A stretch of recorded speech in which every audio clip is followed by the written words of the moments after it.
адамдар өздөрү айтканы бир, бирок жасаганы башка. Бул кесепети баарыбызга байкалып турат.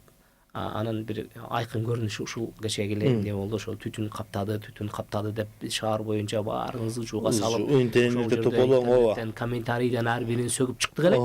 Бирок ошол сөккөн өзүм эмне кылдым, мен барып асманга түтүнү менен, жерге мусору менен эмне кылып бердим, мен шаарып толтуруп бердим. Чындап эле адамда эгерде уят болбосо, намыс болбосо, ыйман болбосо кыйын экен.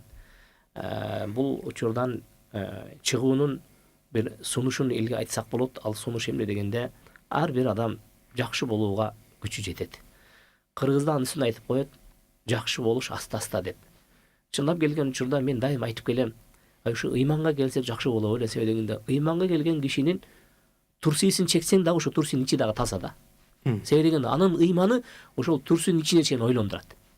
Ал бул жактагы баягы аянттагы нерсе эмес. Ал коомдук жай эмес. Анын сырткы кийим эмес. Анын ички Эч ким билбеген. Эч ким билбеген, эч кимдин назары түшпөгөн, эч ким даже ойлонуп көрбөгөн жерине чейин эмне кылат. Бул улуу маданият бул. Ыйман бул жөн эле ишеним эмес. Бул адамдар түптөй турган чоң күч. Адамдар эгерде ошого түптөлгөн болсо, алар өзү дагы, үй бүлөсү дагы, коому дагы, мамлекети дагы өнүккөн элдерден болот эле. Мисалга, Малайзия мамлекети, Сингапурду алып көрүңүз. Бүтүн мына Турцияны карап көрүңүз. Үлгү боло турган өлкөлөр. Булар эмнени тутушат? Булар дин тутушат. Булар ыйман тутушат. Ошол ыймандын аркасында алар кыймылга келген. Алар билет, таштандынын таштачу жер кайсыл жер, кимдин акысына өтсө болот, кимдин акысына өтпөсө болбойт. Мына ошондуктан жаштарыбыз бүгүнкү күндө мен ойлойм, сергек жаштарыбыз бар, Кудайга шүгүр. Ойлонгон жаштарыбыз бар, түшүнгөн жаштарыбыз бар.